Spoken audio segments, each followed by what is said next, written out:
She told me I lacked leadership qualities right before handing me a $620 million contract to salvage. A month later, I was sitting in the position that should have been hers.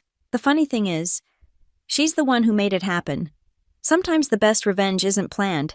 It's just letting incompetent people drown in their own lies while you finally stop being their life raft.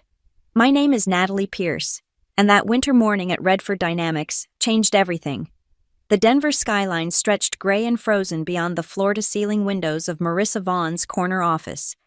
I'd dressed carefully that day, my most understated suit, minimal jewelry, projecting quiet competence rather than ambition. 6 years of salvaging this company's disasters had taught me that appearing too eager was a cardinal sin in corporate America. I'd submitted my application for Director of Strategic Operations 2 weeks prior. The position had been created specifically for our division's expansion, and everyone knew I was the only logical choice. I'd pulled Redford from the brink of losing 3 major contracts in the past year alone. The Northam Industrial deal, our crown jewel at $620 million, existed because I'd spent 4 months building relationships their previous vendors had destroyed. Marissa flipped through my application for maybe 30 seconds. I watched her manicured nails drum against the mahogany desk, a nervous habit she'd never bothered to correct. The morning light caught the dust motes floating between us, and I remember thinking how appropriate that was, all these tiny, invisible things that kept everything running. Just like me. "You have excellent technical skills," she began, and I knew immediately where this was heading. That tone, that slight tilt of her head that said she was about to deliver bad news wrapped in compliments. But leadership, well, leadership is about more than just getting things done. I kept my expression neutral. I've been leading the technical team through every major crisis for the past 3 years. Managing crisis isn't the same as strategic leadership. She closed the folder with a decisive snap. "You lack the executive presence we need for this role. Maybe in a few more years, once you've developed more polish." Polish, I almost laughed. This from a woman who couldn't read a technical specification if her life depended on it, who forwarded every complex client email to me with "please handle" in the subject line, who stood in front of the board every quarter presenting my work as her strategic vision. "I understand," I said. Standing up, my voice remained steady, professional. Inside, something fundamental had shifted. Not anger, anger was too hot, too reckless. This was colder, more precise, a calculation. "I'm glad you're taking this so well," Marissa said, already turning back to her computer. "You're invaluable where you are. The company needs you in your current role." Invaluable. There it was, the corporate kiss of death. Too valuable to promote, too important to lose. The perfect recipe for professional purgatory. I walked back to my desk, past the empty office that should have been mine. My reflection in the glass door showed a woman who'd just had enough. 6 years of 60-hour weeks. 6 years of ghostwriting strategies and solutions. 6 years of watching less qualified people climb ladders I'd built. My computer screen showed 17 unread emails, all fires that needed fighting. The Turner acquisition was showing red flags. The Singapore team had questions about the implementation timeline. Marissa had forwarded 3 urgent client concerns that morning alone. I stared at that inbox for a long moment. Then I closed my laptop. They wanted me to lack leadership qualities. Fine, let them see what this company looked like without its invisible foundation. Let them discover exactly how much executive presence mattered when the Northam contract started hemorrhaging money, because no one else understood the customization framework I'd built from scratch. I opened my desk drawer and pulled out the business card I'd been carrying for 2 months. Velocity Partners. Their headhunter had been persistent, offering a senior director position with 40% more money. I'd turned them down 3 times, loyal to a company that saw me as nothing more than a highly efficient ghost. Not anymore. As I picked up my phone to return their call, I glanced back at Marissa's office. She was already on a conference call, gesturing animatedly, playing the part of the strategic leader. In a few weeks, she'd understand the difference between playing a role and actually knowing how to do the job. And I'd be there to watch it happen. The irony wasn't lost on me as I walked past the Excellence in Innovation Award hanging in our department's entrance. My name wasn't on it. Of course, Marissa's was, in bold letters, for revolutionizing client engagement strategies. I knew because I'd written the submission myself, at 11:30 p.m. on a Friday, while she was at some charity gala. I'd joined Redford Dynamics 6 years ago, walking into absolute chaos. The previous operations lead had quit without notice, taking with him not just institutional knowledge but actual files, passwords, client contacts, process documentation. He'd been that petty. The department was hemorrhaging money, contracts were in jeopardy, and everyone was pointing fingers. For 3 months, I lived in that office. I'm not exaggerating. I kept a change of clothes in my desk drawer and showered at the company gym, while others complained about the impossible situation. I rebuilt everything from scratch. 200 pages of documentation, 47 process workflows, a complete client relationship management system that transformed how we handled accounts. The Northam Industrial deal was my masterpiece. When their RFP landed on our desks, everyone else saw an impossible ask, a $620 million contract requiring complete infrastructure overhaul and custom integration with their legacy systems. I saw an opportunity. For 4 months, I courted their technical team, learned their pain points, designed solutions to problems they didn't even know they had yet. I remember the night I cracked their requirements. 2:45 a.m., empty pizza boxes stacked on my desk, whiteboards covered in diagrams that looked like abstract art to anyone else but made perfect sense to me. That's when I realized I wasn't just managing operations, I was architecting the future of our entire division. When we won the contract, there was champagne in the conference room. Marissa gave a speech about her vision and strategic leadership. She thanked the team for executing her innovative approach. I stood in the back, holding my plastic cup of lukewarm champagne, watching her take credit for work she couldn't even explain if pressed. "You're the best secret weapon a manager could have." She'd told me privately that day. Secret weapon, not partner, not successor, a weapon to be kept hidden and deployed when needed. The pattern became predictable. Every quarterly review, Marissa would present strategies I'd developed. Every client crisis, she'd forward me the emails with increasing desperation hidden behind corporate speak. "Please provide your insights. Need your expertise on this. Can you handle this while I'm in meetings?" Those meetings, I'd learned they were mostly lunch appointments and networking events where she polished her executive presence while I kept the lights on. She was building her brand on my foundation, climbing the corporate ladder I'd constructed rung by rung. The technical team knew. Of course, they'd come to me directly, bypassing Marissa entirely. "What do you think, Natalie? Can you review this before we proceed? We'll wait for your approval."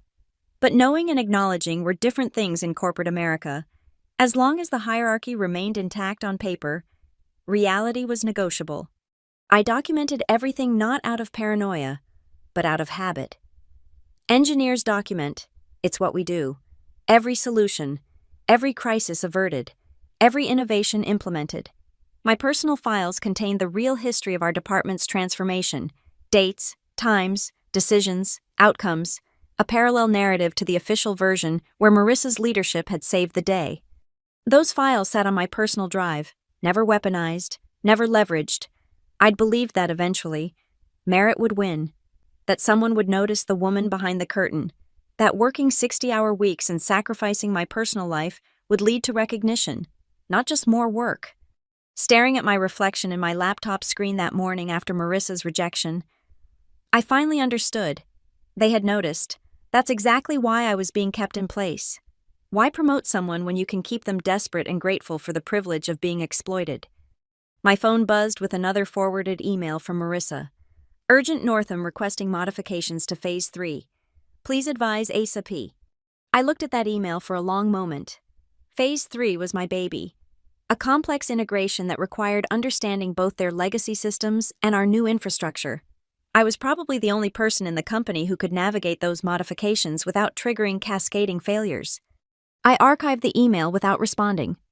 Let her figure out what strategic leadership really meant when the technical details started demanding answers. Let her discover the difference between taking credit and taking responsibility. The foundation I'd built was solid. It would hold for a while without me. But not forever. The next morning, I arrived at 9 a.m. sharp, not 8:15 like usual, when I'd prep Marissa's morning reports, not 7:45, when I'd review overnight emails from our Asian partners, 9, like my contract specified, The security guard did a double take. Feeling okay. Ms. Pierce, you're usually the first one here. Never better, Marcus. And I meant it. My inbox had 43 emails. I scrolled through them with detached interest. Technical escalation from Singapore. I forwarded it to the technical team without my usual explanatory notes. Budget variance question from accounting. I replied with a single line directing them to the finance handbook. Page 47. Client complaint about delayed deliverables. I CC'd Marissa without commentary. By 10:30, the first cracks appeared. Jeremy from the development team knocked on my cubicle wall. Hey, Natalie, quick question about the Northam infrastructure specs. Did you check the documentation? I asked, not looking up from my screen. Yeah, but it references your supplemental notes, and I can't find those. I finally met his eyes. They're in the shared drive under Marissa's Strategic Initiatives folder. She should be able to help you. His face went through several expressions before settling on confusion. But you wrote those specs. And Marissa approved them. Chain of command. Jeremy. He left looking like someone had rearranged his universe, which, I suppose, I had. By noon, the emails had shifted tone. Following up on urgent request. Please prioritize. Critical deadline approaching. I responded to each with perfect corporate courtesy, directing them to the appropriate departments, citing policy, following protocol. I did my job, exactly my job. Nothing more. Lunch was a revelation. For 6 years. I'd eaten at my desk, one hand on a sandwich, the other on my keyboard. Today, I walked to the cafe down the street, ordered a proper meal, sat by the window. My phone buzzed incessantly. I put it on silent and watched Denver's lunch crowd rush past. Sarah Chen from accounting found me there. Natalie, thank God, the Northam billing cycle is showing anomalies, and I can't reach Marissa. What kind of anomalies? The custom modules aren't calculating correctly. It's throwing off the entire invoice. I knew exactly what was wrong. The billing system couldn't handle our non-standard implementation without manual adjustments I'd been making quietly for 18 months. I'd documented the process. But it was buried in technical specifications Marissa had never bothered to read. There's a process document for that, I said, taking another bite of my salad. Check the financial integration folder. I did. It just says, see supplemental calculations, but doesn't explain how to do them. Then you'll need to escalate to Marissa. She owns that process. Sarah's expression was priceless. Marissa. But she caught herself. Professionalism overtaking honesty. Right. Of course. Thanks. I finished my lunch in peace, then took a walk around the block. The December air was sharp and clean, and for the first time in years, I wasn't mentally solving 17 problems simultaneously. Back at the office, the atmosphere had shifted. People hurried between cubicles with the particular energy of contained panic. Marissa's office door was closed, but I could see multiple figures inside through the glass. Her assistant, Derek, intercepted me in the hallway. Marissa needs to see you. It's about the Singapore team concerns. I'm about to join the 2 p.m. architecture review, I said. She can schedule something for tomorrow. She said it's urgent. Everything's urgent. Derek, that's why we have processes. I left him standing there and headed to my meeting.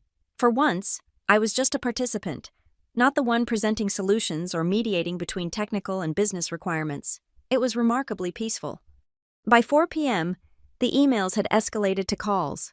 I let them go to voicemail, each message more stressed than the last. Marissa's final one had an edge of barely controlled panic. Natalie, I need those Northam calculations explained immediately. The client is asking questions I can't answer. Call me back. I packed up at 5 p.m. exactly. As I waited for the elevator, I spotted 3 members of the leadership team huddled in the break room, laptops open, faces stressed. They were trying to decode one of my technical workflows, pointing at diagrams like archaeologists studying hieroglyphics. That evening, I cooked dinner, real dinner, not microwaved leftovers eaten standing over the sink. I called my sister in Portland, had a conversation that wasn't interrupted by urgent emails. I read a book, an actual novel, not a technical manual or industry report. My phone showed 37 missed calls and too many texts to count. I glanced at the preview of Marissa's latest, "This is unprofessional. We need to discuss your attitude." My attitude had changed. I smiled as I poured a glass of wine. For 6 years, I'd carried the mindset of a workhorse grateful for the chance to exhaust myself keeping her department from sinking. Now I had the mindset of someone doing exactly what the paycheck covered, nothing more. The panic would escalate tomorrow. The Northam contract had a milestone review in 72 hours, and without my invisible hand guiding everything, they were about to discover just how much strategic leadership depended on technical execution. But tonight, for the first time in years, that wasn't my problem. The unraveling began in earnest on Wednesday morning. I could feel it the moment I stepped off the elevator, that particular quality of silence that meant everyone was frantically busy trying to prevent disaster. Marissa stood by my desk, arms crossed, wearing the kind of forced smile that didn't reach her eyes. "We need to talk, now." "I have the infrastructure meeting at 9, I said, setting down my coffee. "This is more important. The Northam team is flying in tomorrow. They want to review the Phase 3 modifications, and there seem to be some gaps in the documentation." Gaps? I almost laughed. There were no gaps, just sections that required actual understanding of the system architecture. "Everything is documented according to company standards." "Don't play games with me, Natalie." Her voice dropped, the smile disappearing. "I need you to walk me through the customization framework, today." "I'd be happy to schedule a knowledge transfer session. HR recommends a minimum of 2 weeks for complex system handovers. I can submit the request this afternoon." Her face flushed. 2 weeks. The client will be here tomorrow. Then perhaps someone should have thought about knowledge management before now. I opened my laptop, bringing up my calendar with deliberate calm. "I have 30 minutes free next Tuesday." She leaned in closer, lowering her voice. "I don't know what game you're playing, but—" "No game. I'm following proper protocols. Isn't that what good leadership demands?" The infrastructure meeting was a disaster. Without my usual prep work, the team floundered through basic questions. I sat quietly, taking notes, contributing only when directly asked. Each fumbled response, each "we'll have to get back to you on that," was another crack in the facade. By lunch, the Northam crisis had infected the entire floor. I overheard snippets of increasingly frantic conversations. "The calculations don't match. These integrations were never properly mapped. How did we not know about these dependencies?" My phone buzzed constantly. I'd switched it to silent, but the vibrations created a constant rhythm against my desk. Text previews showed increasing desperation. "Please call back. Urgent." Client threatening to escalate. "Need those formulas now." This is beyond unprofessional. At 2:15, Tom Bradley, our CFO, appeared at my desk. I'd only spoken to him directly twice in 6 years. His presence meant the panic had reached the C-suite. "Ms. Pierce, I understand there's some confusion about the Northam billing calculations." "I wouldn't know about any confusion. Mr. Bradley, I submitted all documentation through proper channels." "The documentation references supplemental processes that only you understand." "I'm sure that's not true. Marissa approved all those processes. She must understand them." His jaw tightened. "Let me be direct. We have a $620 million contract at risk. Whatever grievances you have." "I have no grievances." I met his gaze steadily. "I'm doing my job as specified in my role description. If there are gaps in knowledge management or succession planning, that seems like a leadership issue." He left without another word. 10 minutes later, an emergency meeting request appeared for 4 p.m. Required attendees, all senior staff. I declined it. Previous commitment. My previous commitment was a yoga class I'd just signed up for that morning. As I left the building at 4:30, I passed the conference room. Through the glass walls, I could see the senior team huddled around laptops. Marissa gesticulating wildly at a whiteboard covered in my diagrams. Tom Bradley had his head in his hands. The yoga class was wonderful. 90 minutes of peace, focusing on nothing but breath and movement. My phone stayed in my locker, undoubtedly accumulating messages like a digital snowdrift. When I finally checked it after class, I had 114 notifications. The last voicemail was from Ethan Cross, VP of Regional Operations. His message was brief. "Ms. Pierce, we need to discuss the situation. My office, 8 a.m. tomorrow. This is not optional." I deleted the message and drove home. On the way, I passed our office building. The lights on our floor were still on every single one.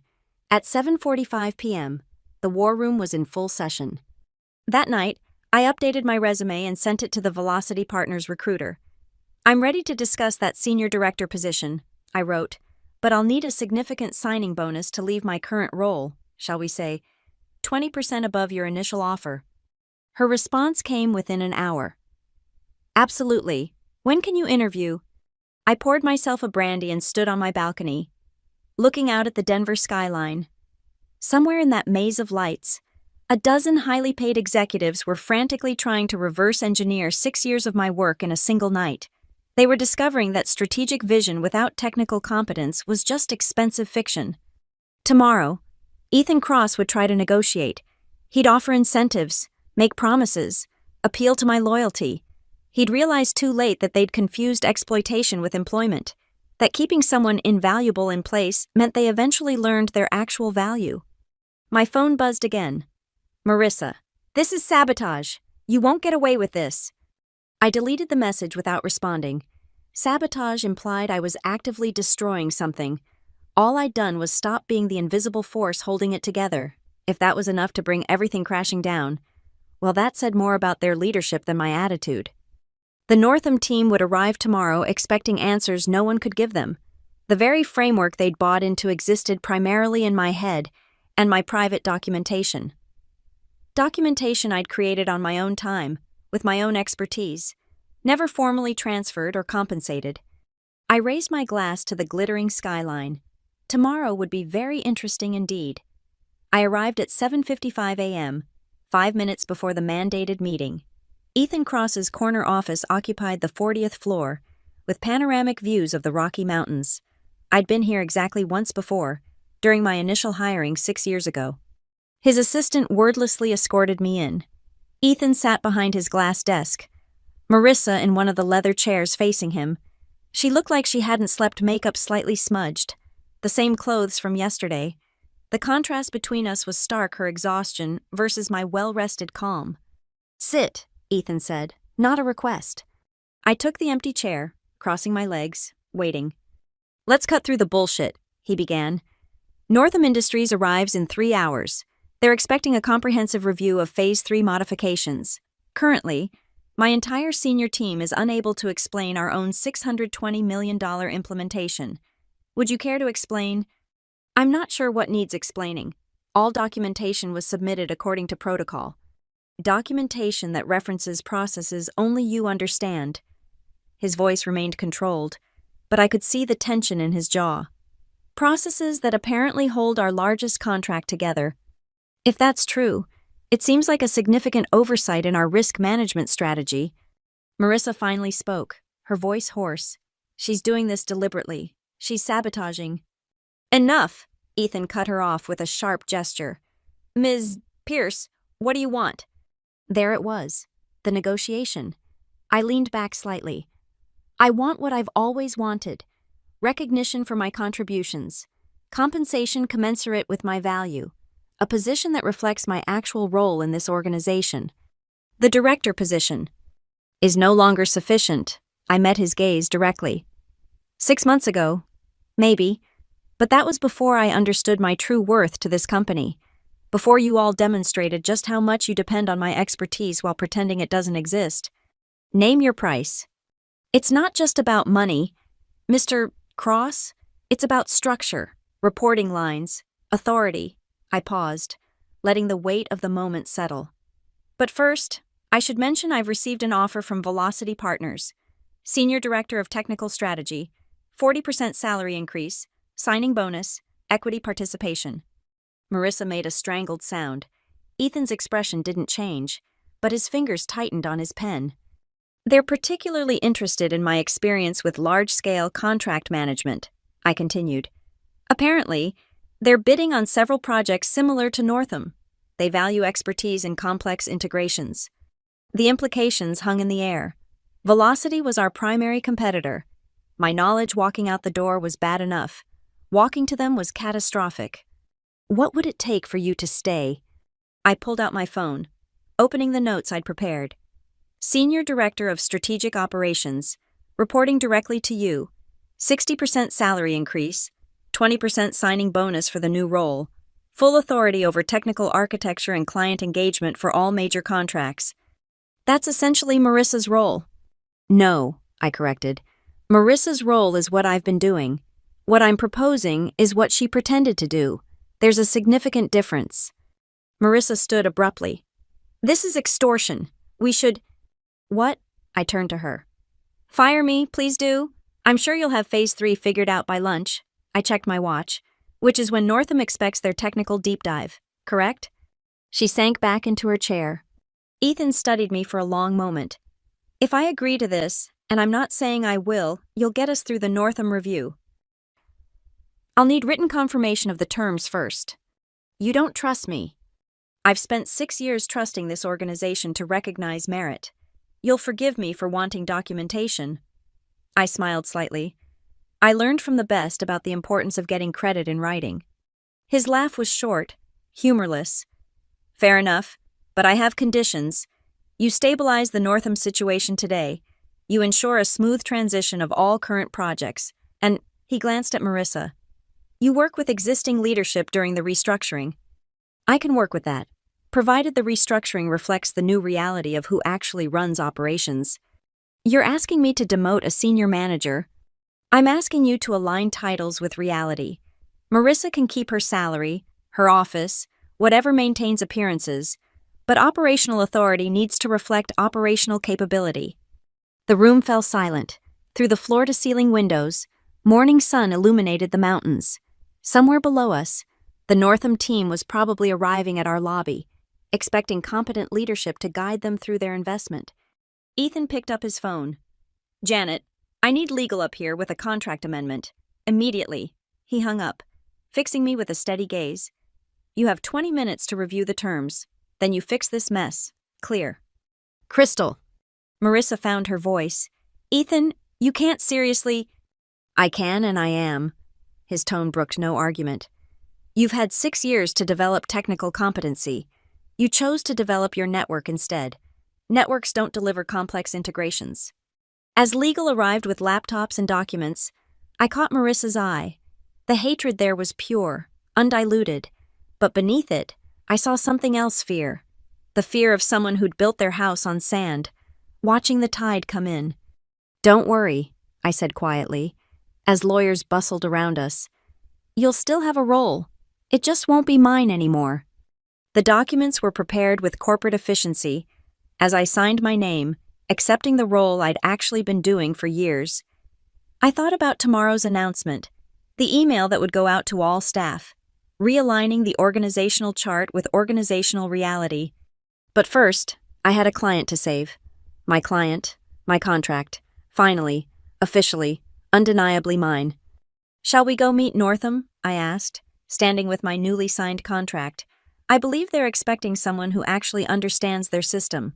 The walk from Ethan's office to the executive conference room felt different.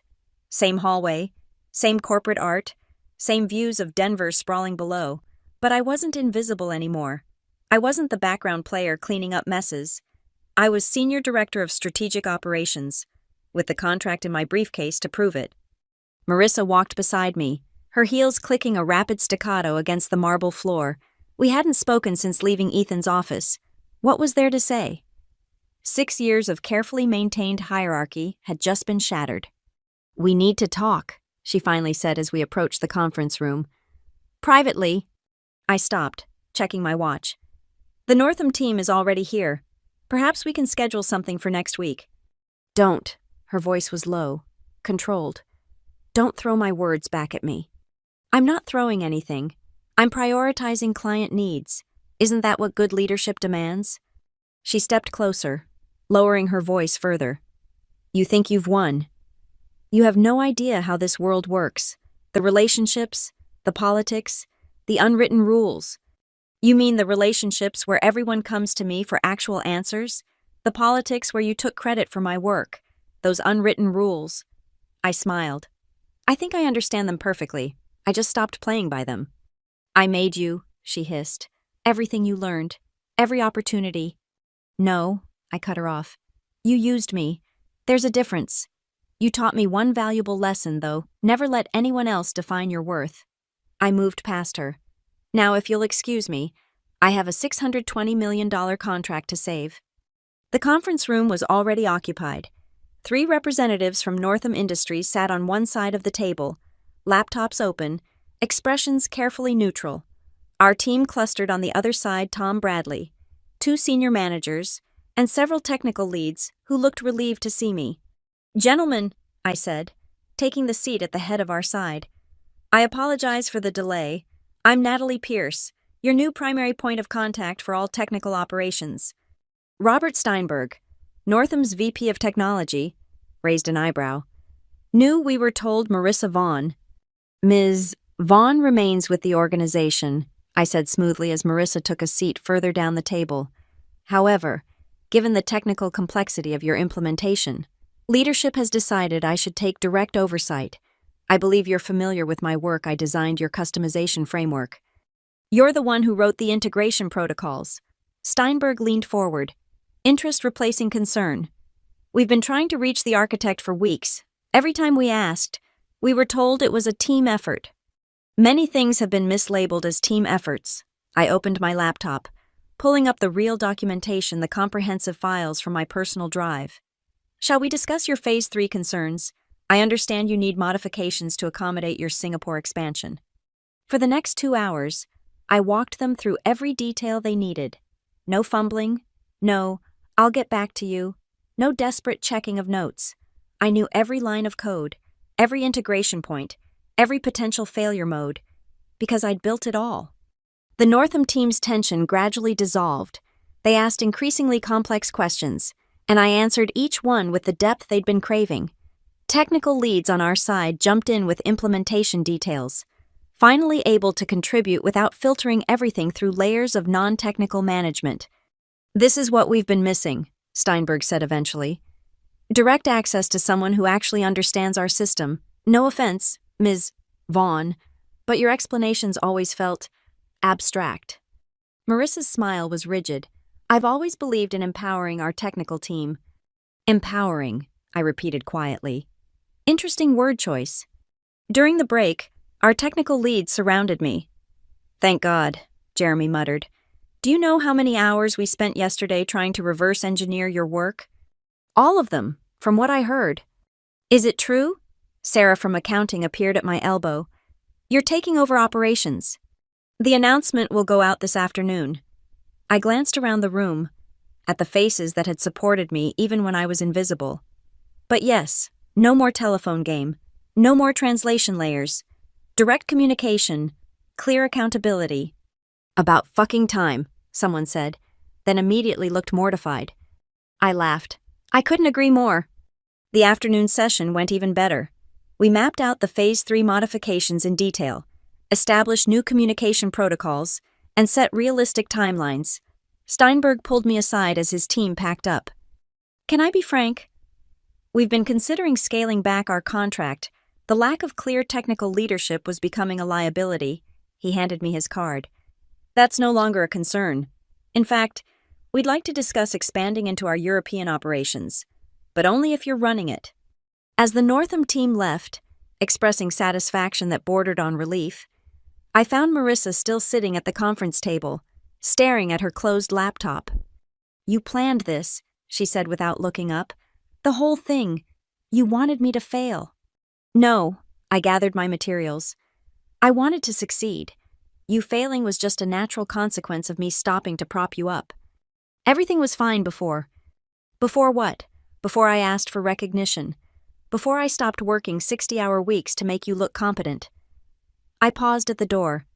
"Everything was fine for you. It was never fine for me." She finally looked up, and for the first time in 6 years, I saw her without the executive mask. She looked smaller, older, uncertain. "What am I supposed to do now?" "Learn," I suggested. "Actually learn the technical side. Contribute something real. Or don't. That's no longer my problem to solve."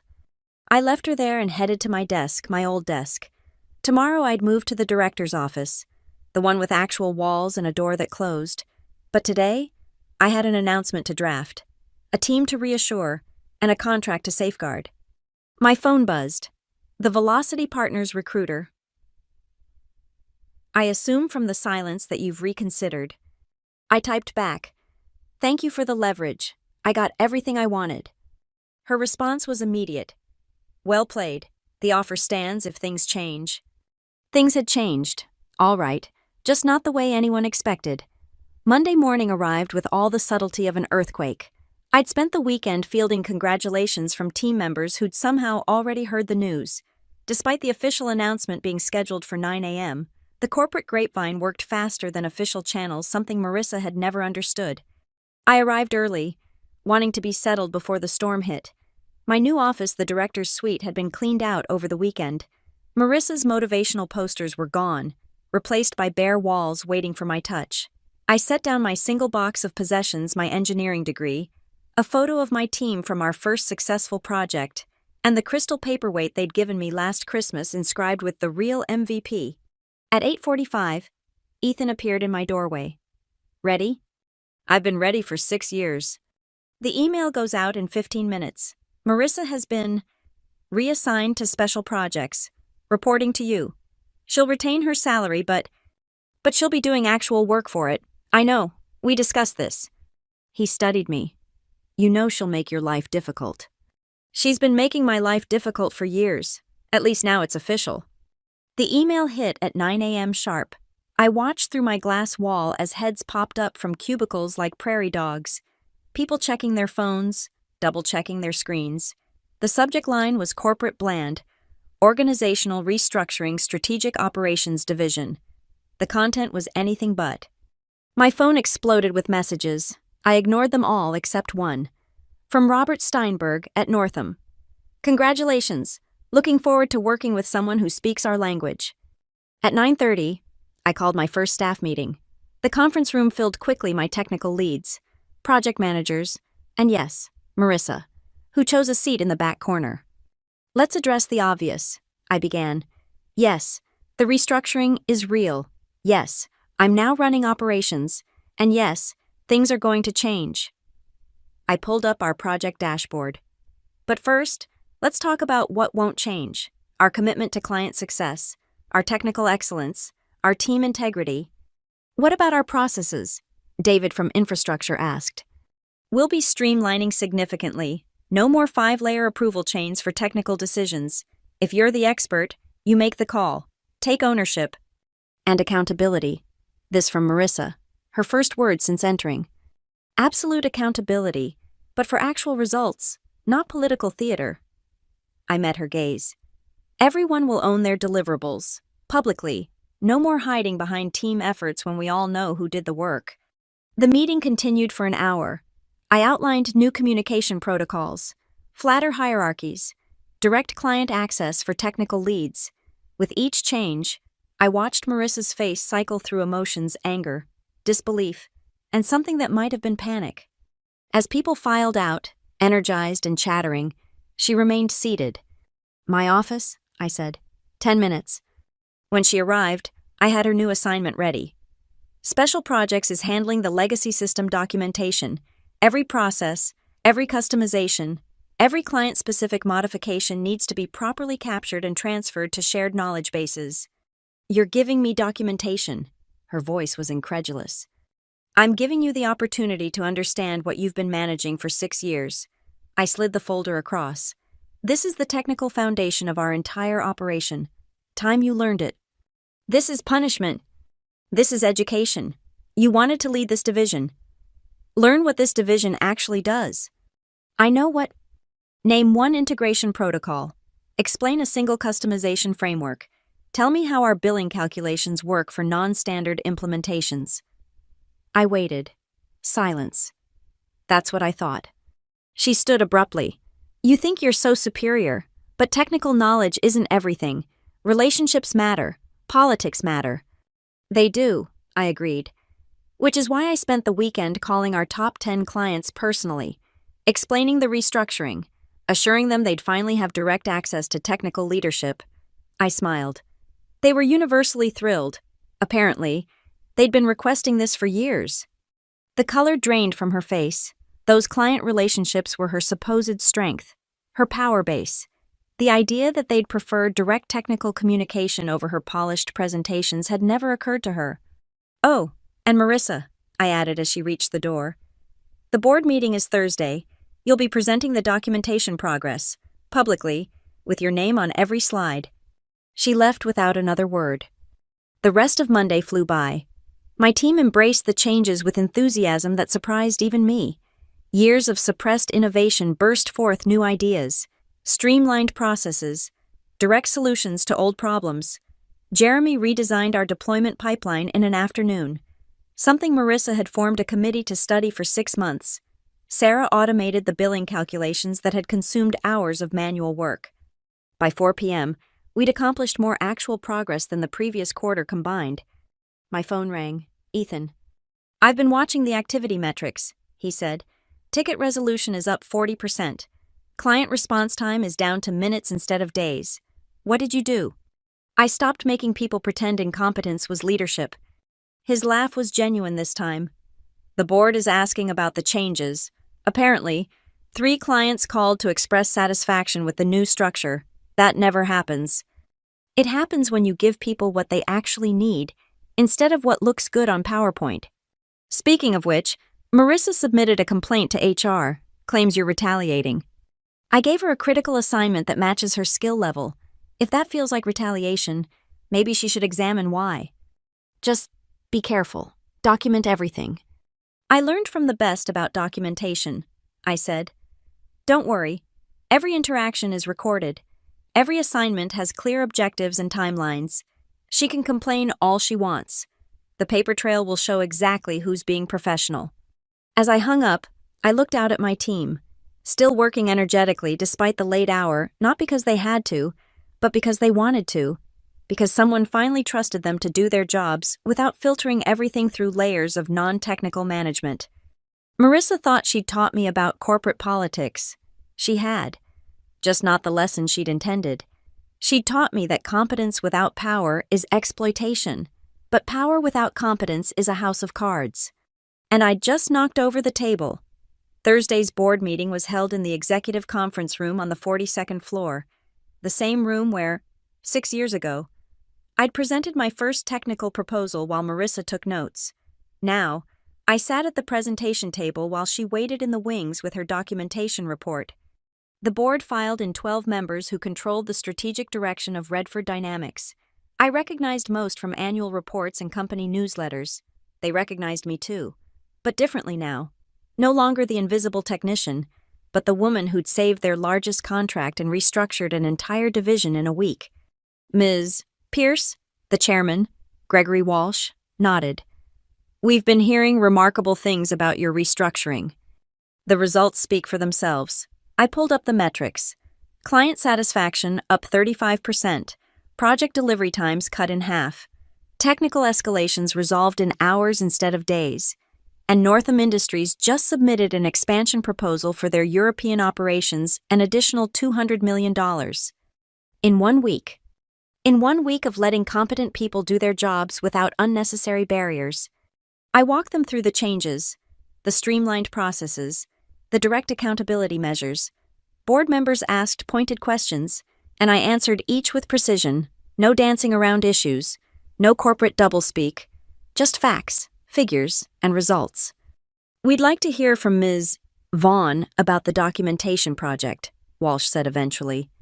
Marissa took the podium. She'd prepared extensively, I could tell from the polished slides, the rehearsed delivery, but as she began explaining the technical documentation she'd been assigned to review, cracks appeared. Board members asked specifics about integration protocols. She stumbled. They questioned calculation methodologies. She deflected. "Ms. Vaughn," one board member interrupted, "you've been managing this division for 6 years. How is it that you're just now learning these fundamental processes?" The silence stretched. Marissa's careful composure cracked just slightly. "I've always focused on strategic leadership rather than technical details." "But these aren't details," another member pressed. "This is the core of what your division does. How can you strategically lead something you don't understand?" I watched her founder, searching for words that wouldn't come. The board's expressions shifted from confusion to comprehension. They were seeing what I'd seen for years: leadership without substance, authority without expertise.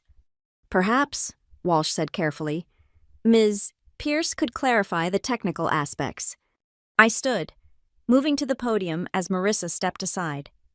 Our eyes met as we passed. Hers held defeat, but also something else, a dawning understanding of what real leadership looked like. I explained the technical frameworks clearly, translating complex processes into business impact. The board leaned in, engaged, asking follow-up questions that showed they finally understood their investment. When I finished, the approval was unanimous. One more thing, Walsh said as the meeting concluded. We're creating a new position, VP of Technical Operations. The board would like you to consider it, Ms. Pierce. It would put you on the executive team, overseeing all technical divisions. Behind me, I heard Marissa's sharp intake of breath. VP, the position she'd spent 6 years maneuvering toward. I'm honored, I said. When do you need an answer? Monday. Take the weekend to consider. As the board filed out, several stopped to shake my hand, to express satisfaction at finally having someone who gets it in leadership. Ethan waited by the door, a small smile playing at his lips. Not bad for someone who lacks leadership qualities, he said quietly. Turns out leadership isn't about taking credit, it's about taking responsibility. Marissa remained in the room, gathering her materials slowly. I could have left, could have let her stew in her defeat. Instead, I paused at the door. You were right about one thing, I said. Relationships do matter. You just never understood that the most important relationship is the one between competence and position. You destroyed everything I built. Her voice was hollow. No, I revealed that you hadn't built anything. You'd just taken credit for what others built. I softened my tone slightly. But it's not too late. You could actually learn this stuff. Become the leader you've been pretending to be. After all this, you'd help me. I'd help anyone willing to do the actual work. That's the difference between us. Marissa, I never made it personal. I just stopped enabling the lie.